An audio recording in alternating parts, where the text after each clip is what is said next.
Dear student, कैसे हैं आप लोग? उम्मीद करते हैं कि अच्छे ही होइएगा। आज हम लोग 5th सेमेस्टर मैकेनिकल इंजीनियरिंग के रेफ्रिजरेशन एंड एयर कंडीशनिंग का 2024 में पूछे गए क्वेश्चन को लेकर आए हैं, जिसमें आज हम लोग डिस्कस करेंगे कि 2024 आरएससी के अंदर पूछे गए ऑब्जेक्टिव क्वेश्चन का। चलिए स्टार्ट करते हैं। जैसे आपको स्क्रीन के ऊपर दिख रहा होगा, ये रेफ्रिजरेशन एंड एयर कंडीशनिंग जो सबसे लेटेस्ट एग्जाम 2024 में हुआ था, उसके प्रीवियस ईयर के क्वेश्चन है। अब एग्जाम का पैटर्न क्या हो गया, चेंज हो गया है, जिसमें 20 ऑब्जेक्टिव क्वेश्चन के बजाय अब मात्र 10 ऑब्जेक्टिव क्वेश्चन पूछे जाते हैं और प्रत्येक क्वेश्चन का मार्क 2 मार्क्स होते हैं। उसमें भी अब true false, fill in the blanks, ये सारे चीज़ को क्या किया गया है, मर्ज कर दिया गया है। चलिए स्टार्ट करते हैं तो 2024 के प्रीवियस ईयर के क्वेश्चन को। तो इसमें देख सकते हैं कि मैकेनिकल इंजीनियरिंग 2024 और एग्जाम के अंदर पूछे गए क्वेश्चन है। और पहला क्वेश्चन है, ये क्वेश्चन तो कई बार रिपीट कर चुका है। In the context of refrigeration 1 ton of refrigeration approximately equal to, हम बार बार बताते हैं कि 1 TR, 1 टन ऑफ रेफ्रिजरेशन का मतलब होता है 210 किलो जूल पर मिनट, या इसको सेकेंड में बदलेंगे तो 3.5 किलो जूल पर सेकेंड।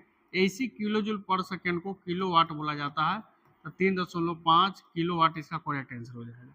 अब इसमें देख सकते हैं कि तीनों में जो भी ऑप्शन आपके पास होगा वो मेरा सही आंसर होगा। तो 3.5 किलो वाट ये मेरा करेक्ट आंसर है। ठीक है, next question,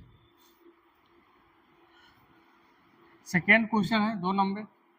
the Bell Coleman refrigeration system operate on reverse Brayton cycle. ये तो बहुत बार रिपीटेड क्वेश्चन है कि बेल कोलमैन साइकिल को हम लोग, बेल कोलमैन साइकिल को ही हम लोग क्या बोलते हैं, रिवर्स ब्रेटन साइकिल बोलते हैं। क्या बोलते हैं? रिवर्स ब्रेटन साइकिल बोला जाता है। बेल कोलमैन साइकिल का दूसरा नाम क्या होता है? Reverse Brayton cycle. ये आपको रट लेना है। और जितने भी मेरे पास रेफ्रिजरेशन सिस्टम है बेसिकली इसी पर काम करते हैं। सेकेंड क्वेश्चन पे चलते हैं हम लोग। थर्ड क्वेश्चन, 2 क्वेश्चन हो चुके हैं। थर्ड क्वेश्चन है, the low pressure and temperature vapour refrigerant, यानी लो टेम्परेचर और प्रेशर पर जो वेपर रेफ्रिजरेंट होते हैं वो कहाँ पे प्रवेश करते हैं। तो आपको याद है कि VCR cycle, vapour compression refrigeration cycle के अंदर 4 बेसिक कंपोनेंट होते हैं। एक तो होता है, याद कर लीजिएगा, कभी नहीं भूलिएगा, एक होता है expansion valve,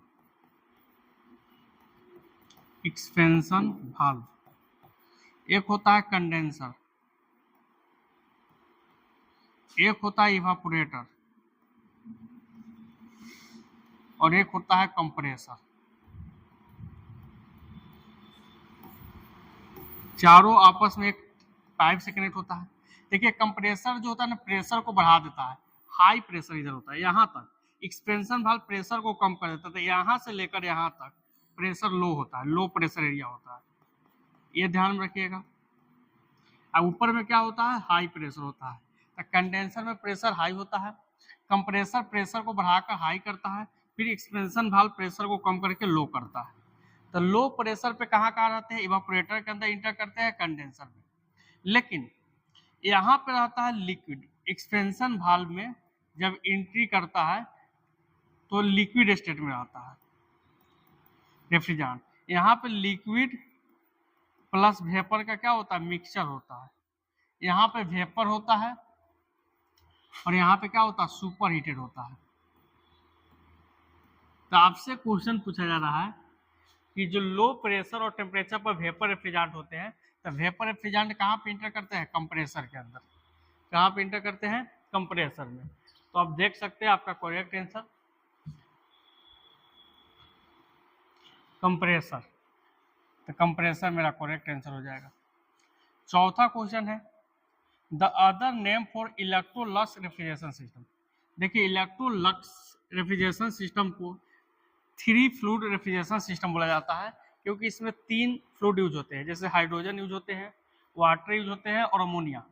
hydrogen gas, ammonia और वाटर, तीन चीज यूज होते हैं किसके अंदर, इलेक्ट्रोलक्स के अंदर, इसलिए इसको थ्री फ्लूइड एब्जॉर्प्शन सिस्टम के नाम से भी जाना जाता है।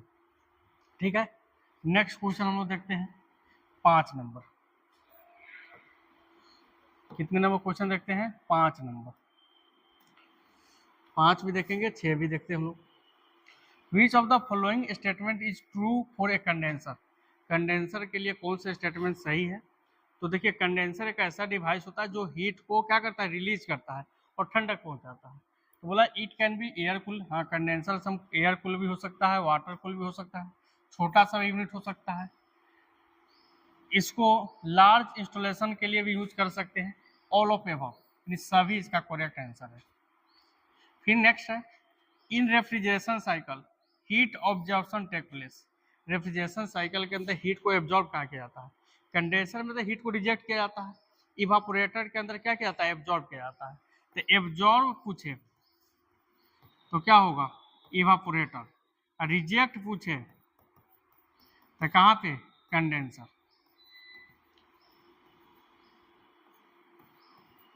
ये ध्यान में रखिएगा।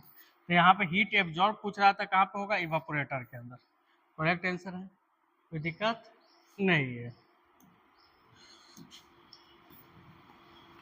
7 नंबर क्वेश्चन हम लोग देखते हैं।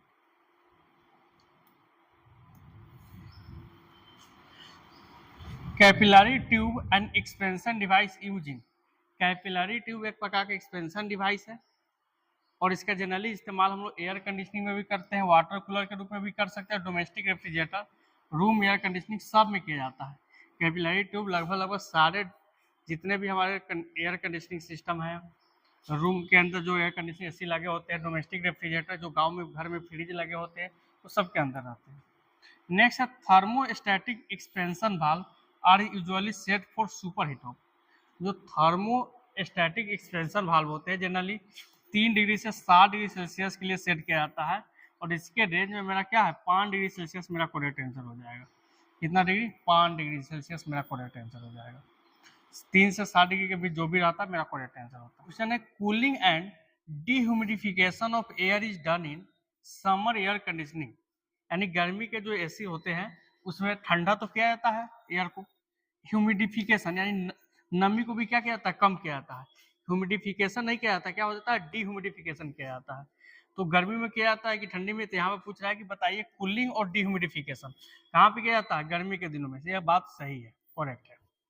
नेक्स्ट है J number, when the coolant in the your air conditioner start leaking, अगर आपके एसी के अंदर जो कूलेंट यूज कर रहे हैं, रेफ्रिजरेंट यूज कर रहे हैं, वो लीक करना स्टार्ट होता है तो क्या होगा, the temperature will very and unit will not perform accurately. हाँ, टेम्परेचर आप सेट कीजिएगा कुछ और हो जाएगा, कुछ और सही से काम भी नहीं करेगा।